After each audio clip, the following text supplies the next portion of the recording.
Fala pessoal, tudo bem? Leque Chaves, vocês já me conhecem, né? Essa aqui vocês já estão cansadas de saber as histórias, trabalho, toda essa estrutura que vocês estão vendo nas redes sociais, as pessoas que me conhecem, desse mundo de gestão de cliente.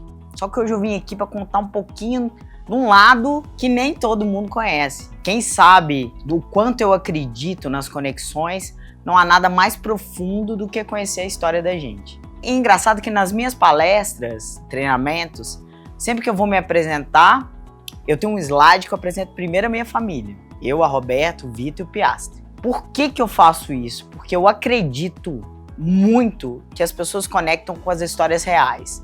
O currículo é muito importante, gente, é maravilhoso. Eu tenho um orgulho absurdo do meu currículo, mas quando eu conecto pessoa com a pessoa, o currículo ele passa a ser um complemento que vai enriquecer essa relação.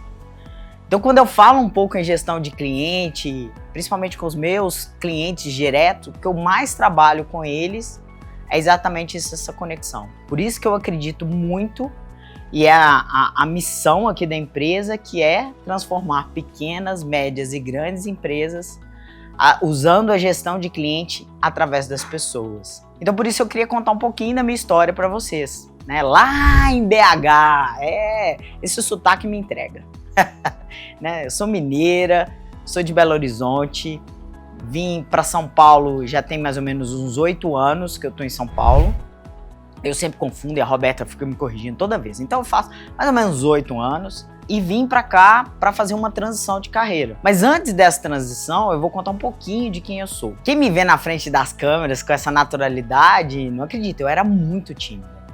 Muito, mas muito tímida. Os meus pais, eu falo que o casamento dos meus pais deu super certo, mas eles se separaram, deu certo até aquela data. E na separação dos meus pais, eu sofri muito. Então eu tive uma timidez que foi ainda potencializada com essa separação. Através desse marco na minha vida, eu falo que foi um ponto de grande relevância. Eu tive uma infância maravilhosa, amigos, então eu curti muito Belo Horizonte. Eu era pessoa que brincava na rua, né? Hoje a gente não vê mais isso. Jogar futebol, né? Eu sempre fui para um lado que as meninas não iam muito naquela época. Hoje não. Hoje todo mundo faz isso tudo. Mas eu joguei futebol há muito tempo, me destaquei no futebol.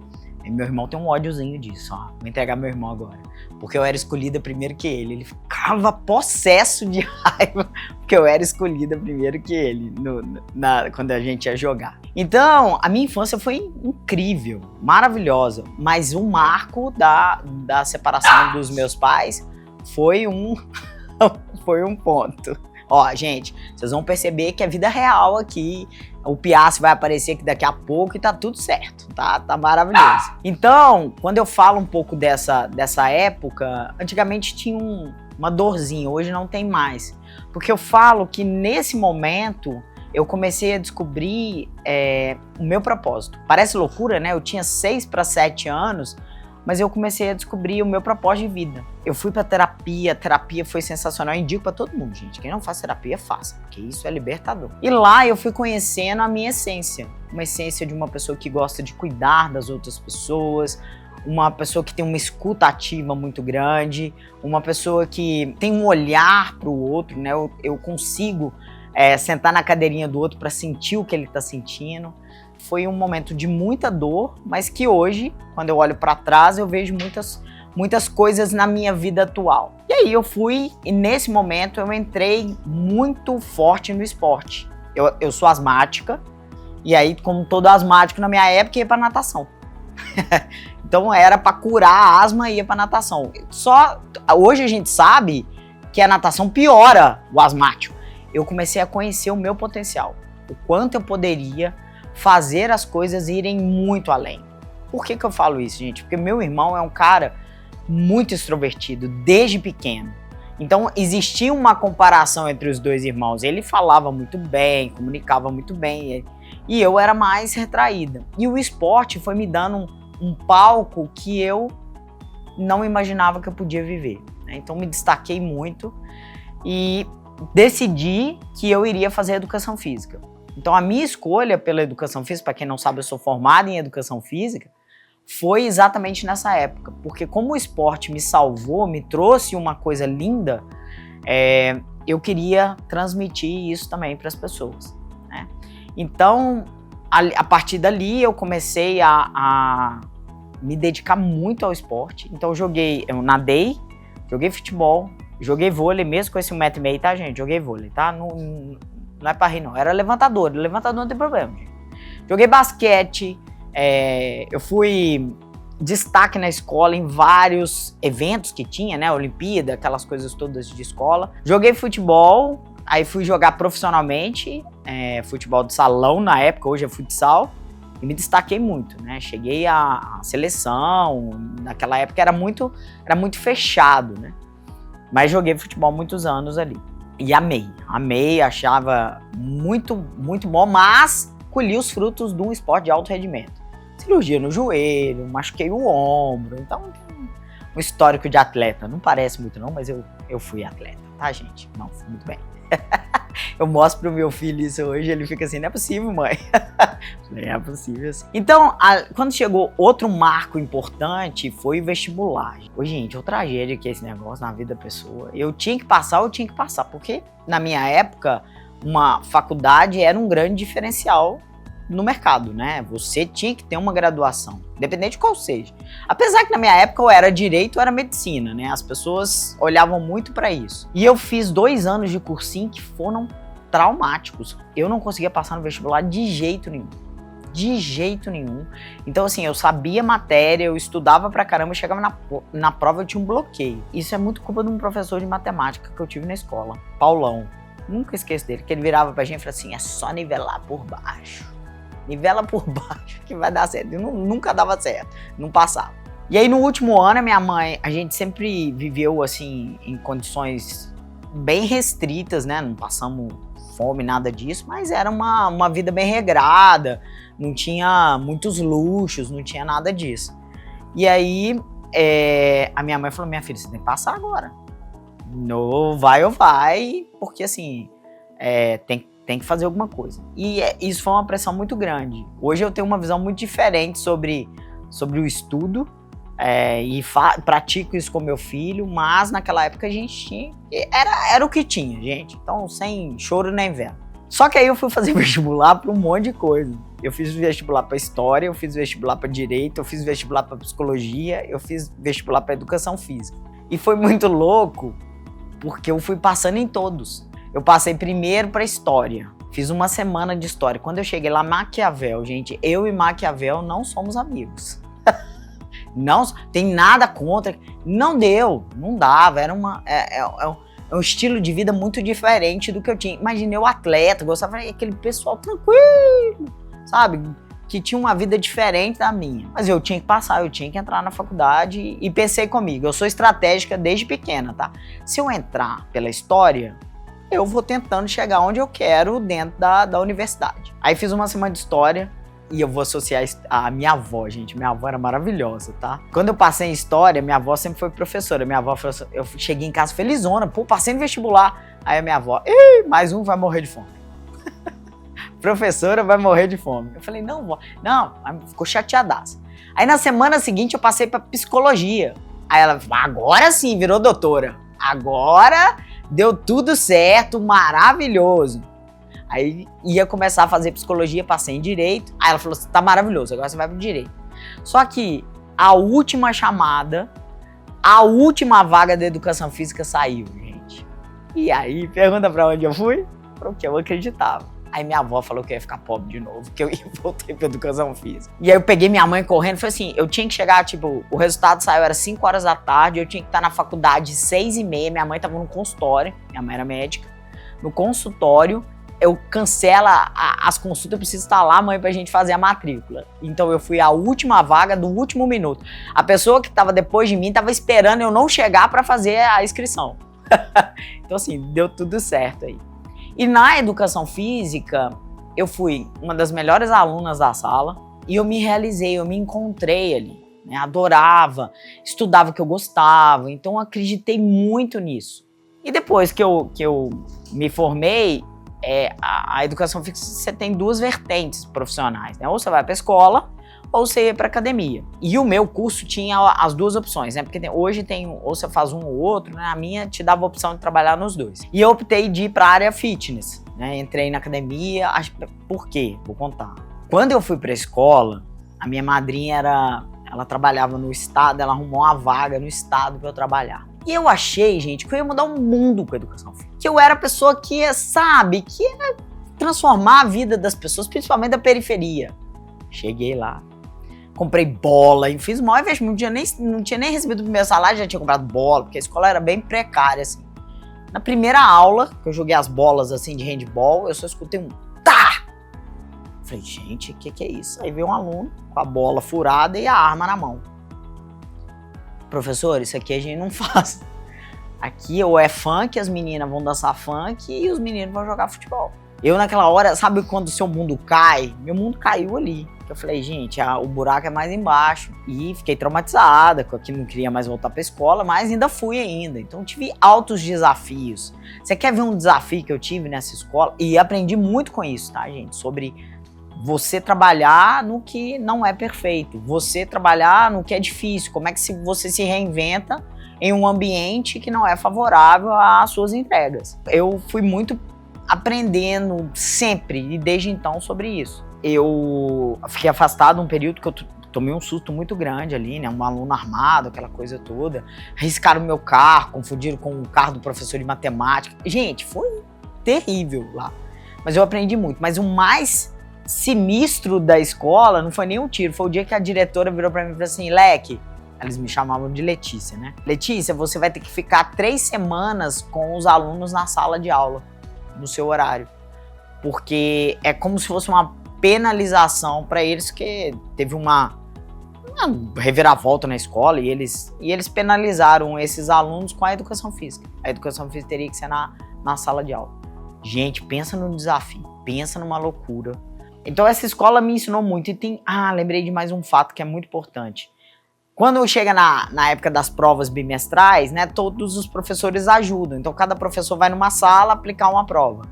E eu, como professor de educação física, no meu horário era aplicada a prova que a escola inteira fazia. E eu tava com uma turma bem peculiar, né, bem complicadinha ali, e era uma turma desacreditada da escola, né, dos outros professores. Ele era deixado de lado. E nesse dia eu fui ler a prova com os alunos, né, fui fazer de uma forma diferente.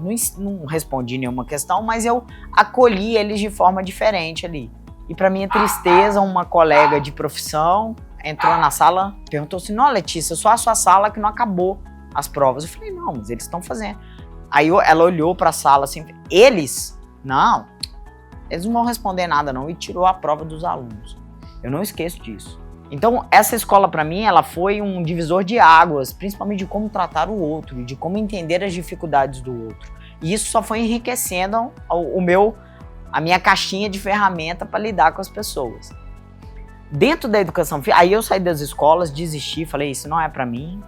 Como eu estava nas duas vertentes, né, eu estava na academia e estava na escola. No mundo de academia, eu fui trabalhar com natação, gente. Natação infantil. Onde o seu cliente é o pai e não a criança. Várias vezes os pais, eu na piscina assim, olhava pra cima, o pai baixava assim e falava assim, Leque, quanto tempo que ele vai demorar pra aprender a nadar? Eu tô pagando, eu quero que ele nade. E assim, quem dera que a gente tivesse uma receita de bolo, né, e entregasse, ó, você vai nadar, não era. Então eu tinha que trabalhar o emocional da criança, que às vezes vinha com trauma, com medos, e eu tinha que lidar com a expectativa dos pais, né? Aí vocês conseguem perceber um pouco do que eu faço hoje. Então ali já era a experiência e sucesso do cliente, só que de uma forma velada, onde a gente falava só em atendimento. Mas muito assim, superficial, gente. Paixão por entender o outro e conseguir entregar uma expectativa muito legal ficou mais claro para mim nessa fase da natação infantil.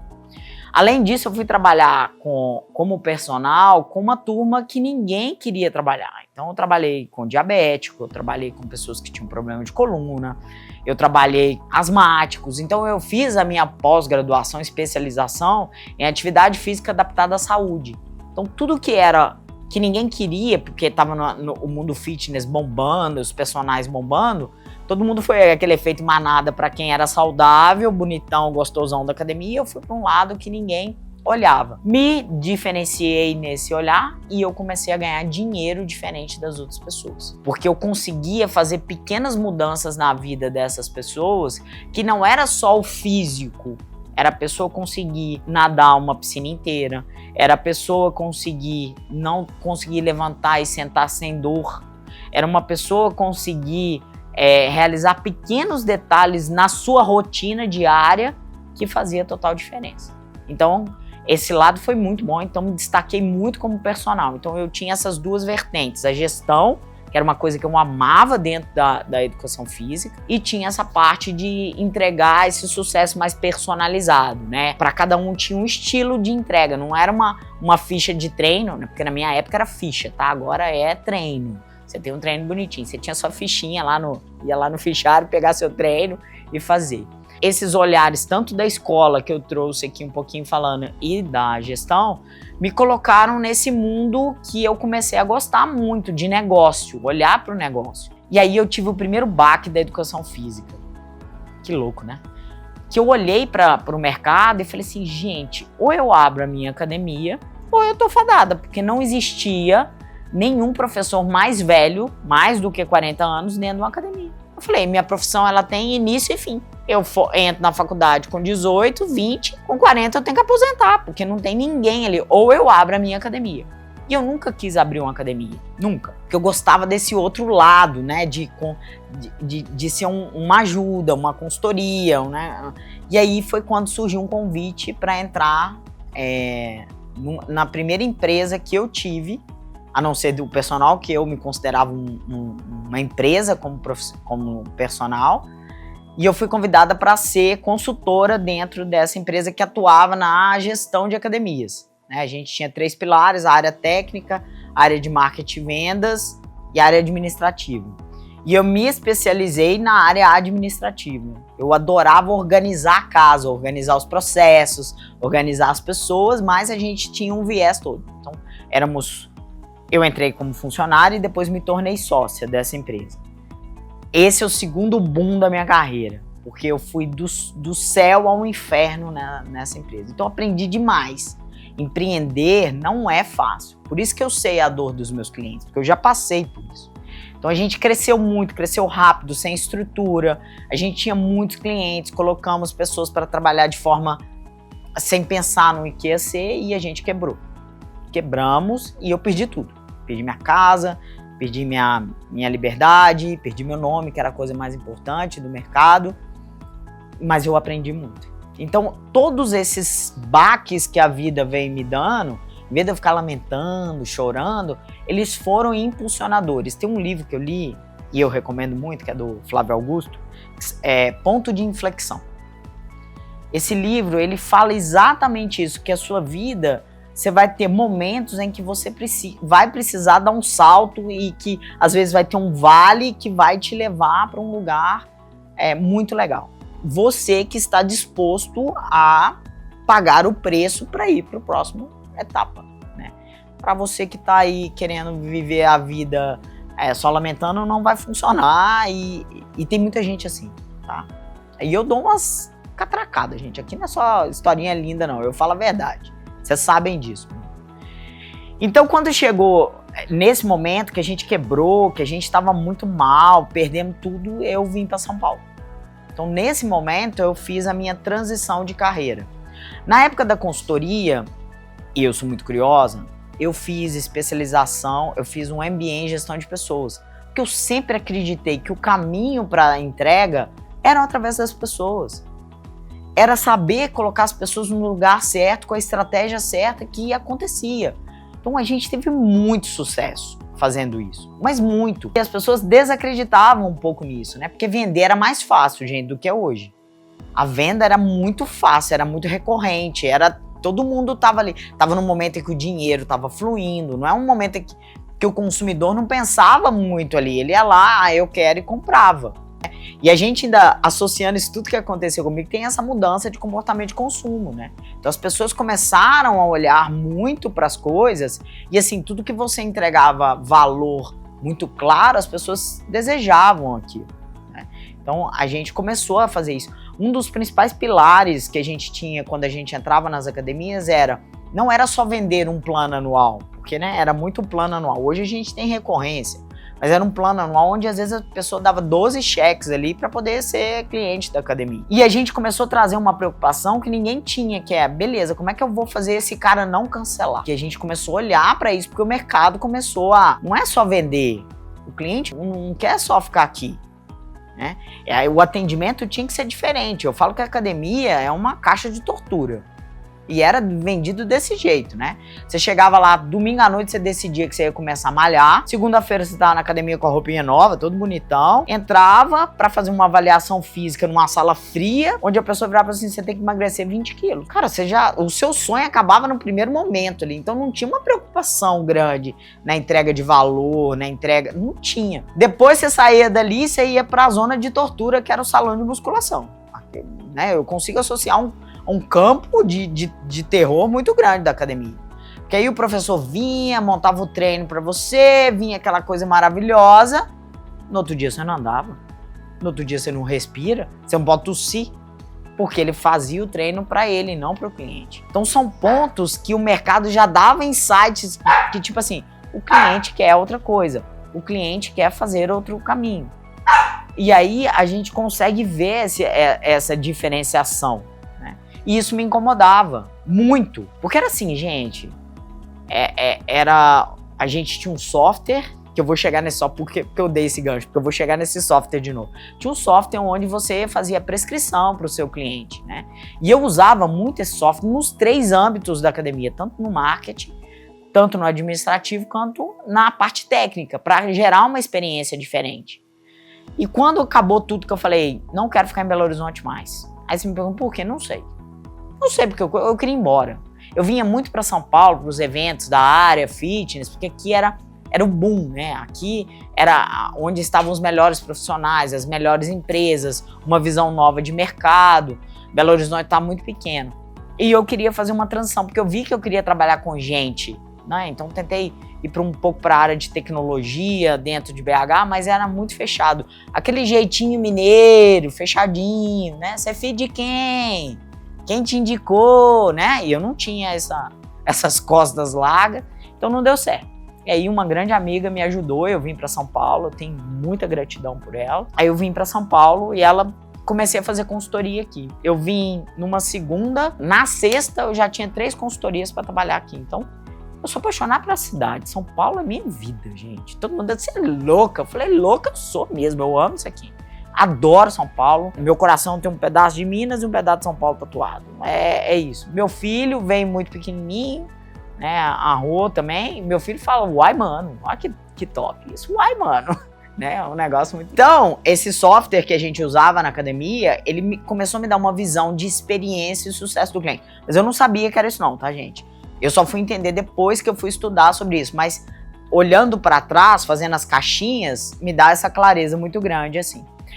E aí, quando eu vim para BH, esse software... quando eu vim para São Paulo, desculpa, esse software me chamou para conversar. Ele é aqui em Alphaville, a sede era aqui em Alphaville. E eu cheguei lá, o CEO falou assim, Leque, veio eu e um grande amigo, um grande irmão pra cá. Ele falou assim, Leque, eu tenho uma vaga pra você aqui. Eu falei, Head de Customer Success. Eu falei, Head de quê? Customer, eu não conseguia falar. Hoje eu falo Customer Success bonito, mas eu falo Customer, Success, não saía de jeito... Gente, não saía.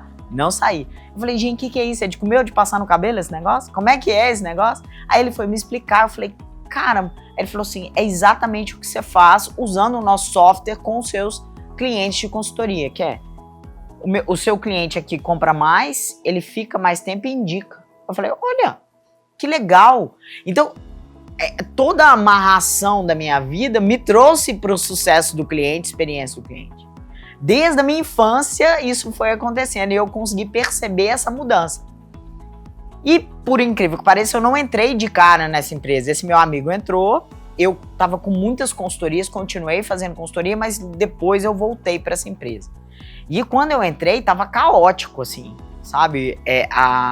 Os clientes cancelando, o churn estava muito alto, cancelamento muito alto, o time desengajado, aquela coisa toda. E a gente foi fazendo um trabalho super legal lá. Então a minha transição, ela aconteceu de uma forma natural, de uma forma leve, onde eu fui descobrindo que as coisas que eu já gostava e acreditava tinham um nome bonitinho, tinha métricas, tinha indicadores. Eu falei, cara, é isso que eu quero. E comecei a estudar muito sobre o sucesso do cliente, o Customer Success.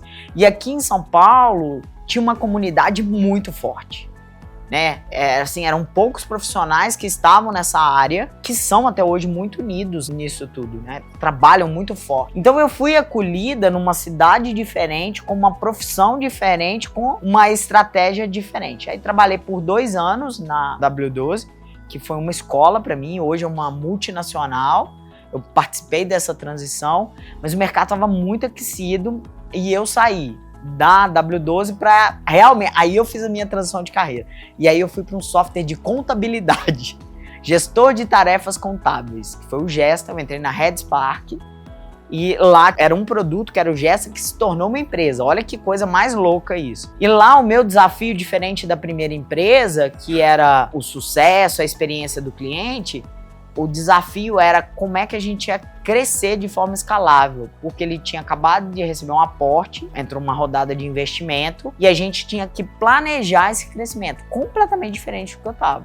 Eu entrei na outra empresa com 8 funcionários que tinham diretamente comigo. Eu saí de lá, tinha mais de 60. Eu estruturei toda a área de CS, toda a área de pós-venda, toda a área de estruturação, né, que assim, cada pedacinho tem sua experiência. Hoje menos, mas existia um ego muito grande no mercado sobre pós-venda. Era tratado como se fosse um atendimento ao cliente só. E não, o CS, o CX, o suporte, toda a infraestrutura depois da venda é um pós-venda. Então o CS faz parte do pós-venda ali, né? Então existe uma confusão e até um pouco de preconceito sobre o pós-venda, né? Hoje a gente ainda encontra um pouco, mas bem menos do que aquela época. Fui para a RedSpark, eu tinha 5 funcionários, 4 estagiários e um coordenador. E a minha meta era desenvolver as pessoas. Eu precisava ter um time forte. Então, de todos os estagiários que estavam comigo, todos foram contratados ao longo do tempo. A gente preparou, cresceu muito. O software se tornou uma empresa e a empresa foi vendida para uma outra multinacional. E aí, a minha carreira fez mais uma mudança. Eu fui trabalhar com varejo, porque eu não queria ficar presa dentro de uma estrutura de uma multinacional de novo. Tá vendo que a história vai se repetir, né? Para a primeira, a segunda. E aí entrei na Mercafácil com o desafio de ser gerente de sucesso do cliente de um time muito machucado. Um time que vinha de uma gestão difícil, de uma gestão mais complexa, de um churn altíssimo e uma infraestrutura emocional do time muito tumultuada. E a gente fez um trabalho excepcional lá, de construção, de trazer as pessoas, dar o protagonismo para as pessoas, e crescemos muito, reduzimos o churn absurdamente. Vários meses batemos recorde de venda na base de clientes, às vezes passando até o comercial em alguns momentos de faturamento. Então assim, foi uma estrutura muito legal. Uma pequenininha que também se tornou, eu era responsável por pequenas e médias contas e eu tinha um par que era um key account. No final eu me tornei head da área toda, então assumi toda a estrutura, foi um sucesso assim muito legal. E aí o crescimento veio e se repete. A Ambev entrou como aporte da empresa, como sócia, e eu falei, não quero ficar. E aí a gente passou por muitas dificuldades, o mercado desaqueceu, né? Essa área de software que tinha tomado um boom de investimento acabou, então estava num momento de muitos layoffs, demissão em massa, aquela coisa toda. Participei de alguns fazendo e também nessa última empresa eu fui demitida num layoff, porque alta gestão, meu cargo era um cargo caro na época, né? A minha cadeira era cara e eu super entendo, não tenho raiva nenhuma sobre essa demissão. As pessoas às vezes não conseguem associar, né? Mas à medida que você cresce, quanto mais você cresce, mais solitário é o cargo que você ocupa. E mais relevante vai ser numa tomada de decisão. É mais fácil tirar um líder do que tirar todo mundo, né? Isso acontece no mundo do futebol todo dia, gente. Eles vão ficar trocando o time inteiro, troca o técnico para ver se vai dar certo e assim sucessivamente. E como o meu cargo era um cargo relevante, né, meu salário é um dos melhores salários do mercado na época, cortou e acabou. E esse momento para mim foi muito difícil, porque eu fui demitida da pior forma. Eu não tenho raiva, mas fui demitida da pior forma. Eu tinha acabado de voltar de férias e fui demitida 2 dias depois de voltar de férias. E foi muito traumático pra mim, por mais que eu estivesse esperando, tá, gente? Porque a gente sabe o que vai acontecer com a gente. E por mais que eu estivesse esperando, foi muito traumático. E nesse momento final da minha transição na Mercafácil, eu fiz uma imersão de desenvolvimento pessoal, que foi o outro ponto de inflexão na minha vida. Nessa imersão, eu consegui enxergar muita coisa. Mais uma virada de chave, mais um momento. Eu estava 26 quilos a mais do que eu tô aqui. Então eu estava morrendo fisicamente, morrendo emocionalmente. Eu tinha tido 2 burnouts, então, ou seja, traumas em cima de traumas empresariais, e eu, naquela imersão, eu descobri que eu poderia voltar à minha essência lá de trás de BH, que era empreender. Mas como é que a gente volta a empreender com um trauma de ter quebrado, começar de novo? Aí a minha cabeça virou uma bagunça. Mas eu decidi que eu ia mudar. Eu decidi que eu ia fazer diferente. Porque teve um dia aqui em casa, eu brincando com o Vitor, eu não consegui levantar de tão gorda que eu tava. Eu falei, eu preciso mudar minha vida. Na minha cabeça tinha uma briga interna muito grande. Cara, você vem da saúde, você vem do fitness. Como é que você deixou chegar nesse ponto? E aí eu tomei a decisão nesse evento de mudar a minha vida em todos os âmbitos. No âmbito físico, né, da saúde, no âmbito financeiro, profissional, no âmbito de negócios, né, porque financeiro e negócio é diferente, tá, gente? Não é a mesma coisa, não. Uma está diretamente ligado, mas não é a mesma coisa. Meu relacionamento com a Rô e toda essa estrutura que eu queria fazer diferente. E a espiritualidade. Eu voltei para Deus, Deus me recebeu de novo, voltei, então eu falo que eu sou aquelas carolas de igreja de novo, gente. Vou à missa, essa parte me realiza absurdamente. Acordo todo dia, 4h30 da manhã, vou rezar meu tercinho, depois eu vou malhar. Eu sou chata da rotina. Mas quando eu revivi essas áreas que estavam me impactando muito e não deixando eu me desenvolver, foi a virada de chave. E nesse momento eu falei assim, eu descobri mais o digital e eu falei, cara, eu preciso ir pra lá. E eu ficava assim comigo, já era professora da USP, então hoje eu sou embaixadora e professora da USP, em 5 MBAs diferentes. Foi um convite e eu tava conversando outro dia com uma amiga que a ficha caiu recentemente que eu era professora da USP, gente. Tava tão assim no trabalho. Cara, quanta gente não rala uma vida pra se tornar professor da USP. Eu fui indicada. Eu tô lá dentro, eu sou uma pessoa muito querida. Sabe, os alunos, eu já dei aula pra mais de 5.000 alunos ali dentro. É muita gente. Uma noção que eu fui gravar e aí a ficha caiu, eu comecei a chorar, o pessoal do estúdio, professora, tá tudo bem? Eu falei, tá, eu tô só emocionada. Porque aí a ficha caiu. Um pouquinho antes disso, em 2021, eu fui eleita top 100 estrategistas de CS do mundo. Que é onde o mercado elege esses profissionais. Então, assim, são outras... A comunidade te dá esse título. Então, eu me senti muito honrada, tenho muito carinho por esse prêmio. Em 2021, assim, ter sido eleita as top 100 estrategistas do mundo, assim.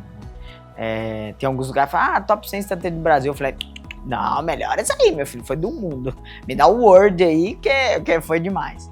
Então, isso tudo foi acontecendo em paralelo, e quando eu cheguei nesse evento de desenvolvimento, eu falei, cara, eu dou aula no SEDA, eu sou professora na USP, eu já dou aula no digital há muito tempo, vou montar o meu curso. E aí eu entrei para uma mentoria, onde ajudava você estruturar seu negócio digital. Eu comecei a entender que eu tinha uma nova possibilidade de empreender, de ter a minha empresa do jeito que eu acreditava. Não saí do CLT, voltei a trabalhar no CLT. Aí eu fui para o mundo gráfico, gente. Eu entrei na Print, que é uma gráfica. E lá eu entrei num cargo completamente diferente do que eu fazia. Eu entrei para ser gerente de CRM. que era cuidar da parte dos CRMs que atendiam a experiência de sucesso do cliente. Eu não entrei como head de CS e não me tornei head de CS lá. Depois eu assumi um pedaço do comercial, que atuava no pós-venda, para gerar receita na base. E nessa empresa, tudo que eu passei de dificuldade em todas as outras, porque a vida da gente profissional é só um aprendizado. E eu me prometi que, como eu já estava começando a empreender, eu me prometi que eu não ia cometer os mesmos erros, que eu iria fazer diferente na Print. E eu fiz tudo diferente. Eu bati de frente, eu me posicionei, galguei cargos de diretoria, claramente falava abertamente sobre o que eu queria, onde eu queria chegar. E isso soa bem em alguns lugares, outras soa com mais dificuldade, né? Lá era uma empresa onde a alta liderança eram só homens, não tinha mulheres, assim, como diretoria, né? Como gerente existia, mas como diretoria não. E quando eu vi que existia a vaga e eu tava galgando e não fui contemplado, ou nem pelo menos tive a possibilidade de assumir esse cargo, eu vi que ali não ia dar muito certo. Quando o diretor entrou, a gente teve vários problemas ali, e aí eu fui demitida.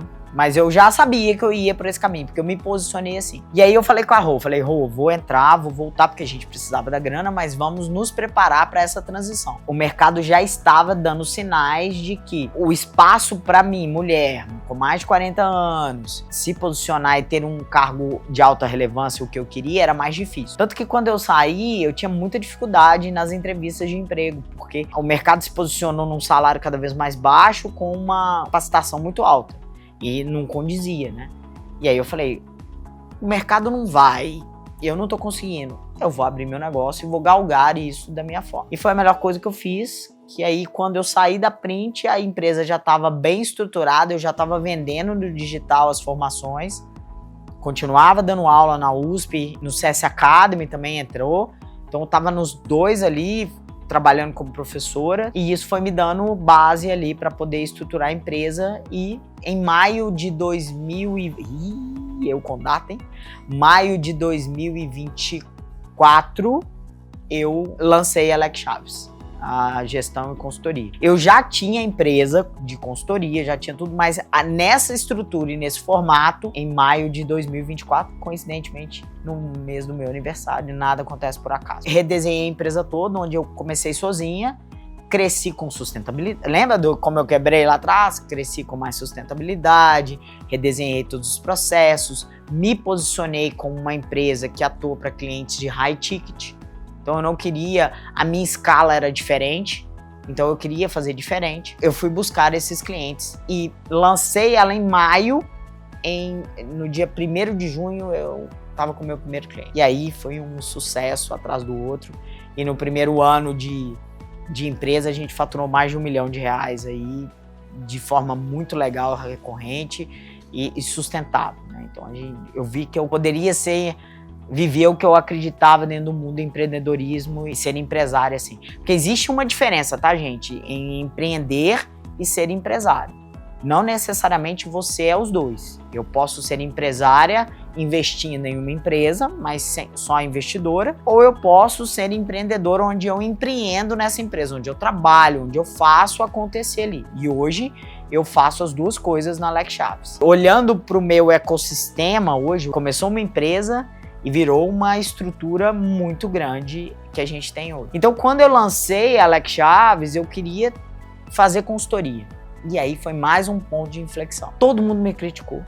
Leque não mexe com consultoria furada, ninguém valoriza, não faz isso. E eu fui entender, óbvio que ninguém vai valorizar. O que era consultoria até então? Era você chegar numa empresa, fazer um diagnóstico, pegar o problema, entregar um manual e falar, se vira. Se o cara te chamou lá, eu falo que o ser humano é muito soberbo, né? Você acha que o cara não sabe os problemas que ele tem? Ele pode não saber profundamente, mas ele sabe que ele tem problema. Aí ele te chama pra você jogar na cara dele que ele tem problema. Legal. E te entregar um manual pra ele fazer, ele não dá conta, porque se ele conseguisse, ele já tinha feito, né? Isso é a premissa que eu passo assim. Então, qual foi o diferencial da nossa consultoria? Eu faço com e para você. Então, 90% do trabalho hoje do meu cliente, a gente vai fazer. Então, a gente monta manual, a gente monta toda a estrutura, redesenha a jornada do cliente, ajuda a implementar, treina o time dele, deixa tudo prontinho para que quando eu saia, porque tem um fim, ele tem a gestão e uma nova governança da empresa dele. Esse é o grande pilar hoje da empresa. E eu fui muito criticada, gente. Fui muito criticada. Mas deu certo, tá dando certo, tá maravilhoso. A empresa virou um ecossistema que tem todas as soluções que o meu cliente precisa. Então, o que eu não tenho como empresa, eu tenho parceiros que complementam isso, né? Então, hoje, dentro desse ecossistema, eu tenho a consultoria, treinamento, que é a Alex Chaves. Sou sócia de um software de gestão de cliente, que é a Paterneiro. Eu tenho um braço, uma vertical de educação, onde está a USP, os MBAs, cursos e palestras que eu dou. Eu tenho uma vertical que é de investimento, onde eu sou sócia de alguns infoprodutores e influenciadores. Tem os livros, o lançamento do livro vai estar lá na bio, lá no link de descrição aqui, vai estar lá o livro, que é Mulheres na Experiência do Cliente, e já vai sair um outro que é Gestão na Prática, então fiquem atentos aí, vai estar tudo descrito aqui. Então todo esse ecossistema, ele mudou o meu negócio. Então hoje, dentro do meu cliente, eu faço ele enxergar o que eu fiz. Então eu pego o meu exemplo e tento levar para a vida do meu cliente, que é o quê? Diversificar os meus negócios atendendo ao meu público-alvo. Então tudo que eu tenho dentro do ecossistema retroalimenta a base que a gente acredita aqui. Então hoje eu me sinto a pessoa mais realizada do mundo, sou muito feliz com o que eu faço. Dentro dessa loucura toda que eu estava lá em Belo Horizonte, tentando me achar, me entender, eu conheci o amor da minha vida, que é a Roberta. A gente tá junto há 21 anos. Gente, não é fácil não, viu? Entregar sucesso dentro de casa é mais difícil que entregar para cliente. Todo dia, um pouquinho. Então tem 21 anos que a gente tá junto. A gente se conheceu na época da academia. Ela trabalhava lá, ela era fisioterapeuta, mas a gente não se encontrava. O horário que ela trabalhava era diferente do meu. Ela trabalhava de tarde, eu trabalhava de manhã. Aí depois, quando eu me formei, eu assumi... Não, antes de me formar. Sabe por quê? Vou contar outro fato não googável. A Rô pegou o estagiário. Né, Roberta? Eu fui estagiária da Rô na área de avaliação física. E aí a gente ficou junto. Mas a gente ficou junto antes, tá? Mas eu trabalhei pra minha esposa. Hoje ela trabalha para nossa empresa, mas eu trabalhei para a Rô. Então a gente se conheceu lá. Rapidamente a gente foi morar junto, casamos. Primeiro assinamos um contrato, né? Porque não existia o casamento civil ainda. E depois a gente se casou. Todos na mesma data. A gente conseguiu casar nas mesmas datas em todos os momentos. E dentro desse amor que a gente construiu, que tinha tudo para dar errado, né? Porque o mundo falava que não é que era errado, que não ia para frente. A gente teve o Vitor ainda. Eu sempre tive o sonho de ser mãe, mas nunca quis passar pela gravidez. E no me entender ali do que ia ser, não ser, eu conheci a Roberta e ela queria passar. Eu falei, opa, juntou a manteiga com o pão, né? Deu certo ali. E aí a gente começou a procurar clínicas, né, para poder fazer o tratamento. Sofremos muito preconceito, mas muito preconceito. Onde as pessoas aumentavam o preço do tratamento só para saber que eram duas mulheres. E aí a gente encontrou o Dr. Marco, que é um anjo nas nossas vidas, que abraçou a nossa história, que abraçou toda a nossa vontade, e aí o Vitor veio, né? E aí a gente comprou a nossa primeira casa, tava tudo lindo, gente. Aí depois vem degringola tudo com a loucura empresarial aí. Então a Rô hoje é minha sócia aqui na empresa, ela cuida da parte administrativa, a dona do dinheiro é ela, filho, eu só faço o dinheiro. Nós temos papéis bem resolvidos, eu faço o dinheiro, ela cuida do dinheiro. Então todo o back-office da empresa, a Rô que cuida para fazer isso acontecer, né? Então hoje a gente trabalha super bem, a gente tem papéis e responsabilidades muito claros. Dentro de casa, a gente... Não é que... Gente, não existe aquele negócio, né? Não leve para casa o trabalho e não leve para o trabalho a casa. Não existe isso.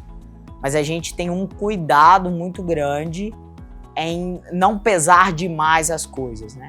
E principalmente sobre trabalhar, porque eu trabalho muito. Então, teve momentos em que eu trabalhei 7 dias na semana, quase 20 horas por dia, e a gente fez um combinado, né? Eu ia me ausentar um pouco de casa e ela subia o papel, mas tinha prazo. Então eu sou da meta, sou do número. Então eu tinha um prazo para fazer acontecer, porque ela precisaria de mim dentro de casa ali com o Vitor mais presente. Então assim, vários domingos eu acordava muito mais cedo e trabalhava, e aí ficava com o Vitor, e aí de tarde ele sabia que eu ia trabalhar um pouquinho, e vice-versa, né? E veio o Vitor, que é esse menino lindo, que é um presente, eu falo que é meu jovem senhor, que é um cara que tem uma visão.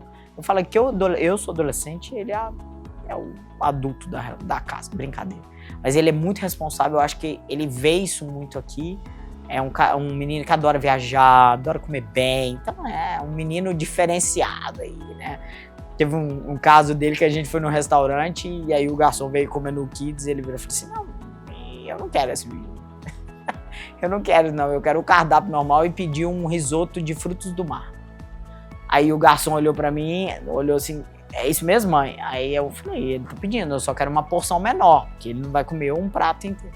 E veio aí o chefe veio querer conhecer, publicar ele no restaurante, ele é assim.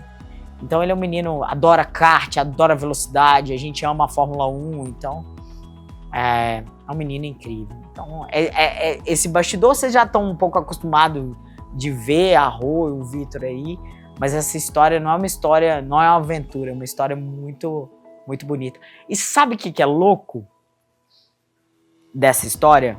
Lá atrás, quando começou, ninguém dava muita moral que a gente ia dar certo. E hoje a gente se tornou um casal, uma família margarina, sabe? As pessoas olham pra gente e falam assim, tá, mas a família da Leca é mais tradicional do que um monte de família tradicional. Então, a escola reconhece isso, os amigos, os pais dos amigos reconhecem a gente numa estrutura muito legal. Então, eu falo que estar aqui em São Paulo ainda me conectou com pessoas muito do bem, assim, sabe? Então, isso faz concretizar que a gente tá... Sabe os check que você dá na vida, né? Plantar uma árvore, escrever um livro, ter uma família, né? Não, eu tô dando os checkzinhos lá, maravilhoso. Então, essa é uma parte linda da minha história, que é a Rô e o Vitor. E o Piastri, que chegou ano passado, que chegou causando nesse rolê todo, mas que é o nosso filho mais novo, maravilhoso aí. Esse é um pouquinho dessa história. Eu sou tipo guia de excursão, gente. Eu acordo, uau! Domingo pra mim é um dia incrível, segunda-feira é melhor ainda. Então eu não tenho esse problema em trabalhar, eu gosto de trabalhar muito, muito, e sou muito realizada nisso. Canso? Para um caramba. Tenho desafios todos os dias, tenho problemas, assim como todos os empregados, mas eu decidi ser feliz, gente. A premissa da minha vida é ser feliz. Então quando eu olho pra minha história, e foi delicioso relembrar isso aqui, eu vejo muito isso, né? E quando eu vejo o meu filho, a minha família hoje, vivendo uma vida muito diferente do que a gente teve, eu e a Rô, né? A gente vem de formações muito simples e humildes, mas hoje a gente tem uma condição muito legal, e não é financeira, tá, gente? Eu falo que ser milionário é muito mais do que ter 1 milhão na conta. Ser milionário é muito mais do que ter dinheiro. Dinheiro é consequência de viver o que eu acredito. Então, quando eu olho para trás e vejo que tudo foi desenhado para eu chegar onde eu tô hoje, eu só agradeço e sigo. Então, ver meu filho... Cara, meu filho olha para mim e fala assim, mãe, ele falando de sucesso do cliente, atendimento, com uma propriedade... Gente, ele tem 11 anos. Ele tem um caso curioso. Olha o quanto a gente falha com a gente mesmo. Há uns 3 anos atrás eu voltei em Belo Horizonte e numa mesa assim de almoço, a gente conversando, aí eu fiz uma pergunta, para que eu vou fazer? Eu fiquei saindo mal de lá. Falei, gente, o que eu faço hoje? Todo mundo, trabalho em academia.